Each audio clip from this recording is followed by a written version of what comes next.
আজকে বাচ্চাদের কোচিং সেন্টারে পিকনিক করলো বাচ্চারা। অনেক মজা। সবাই সকাল সকাল সকাল হাজির, কিন্তু কারোর হাতে কোনো বই খাতা নেই।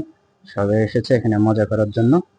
কেউ পেঁয়াজ কাটতেছে, কেউ লুচি ভাজতেছে, আবার কেউ খাওয়া নিয়ে ব্যস্ত। তো অনেক মজার দৃশ্য। আবার এখানে কেউ রান্না করতে ব্যস্ত।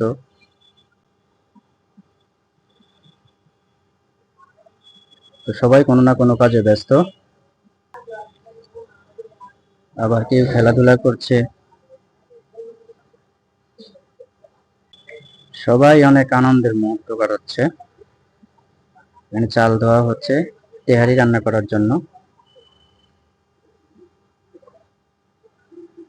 তো তেহারি প্রায় রান্না করা শেষ। এখন হবে আসল মজা। খাওয়া দাওয়ার পর্ব শুরু হবে। আবার এখানে দেখা যাচ্ছে অনেকে সাজুগুজু করে আসছে। মনে হচ্ছে চৌদ্দ আজকে ঈদের দিন।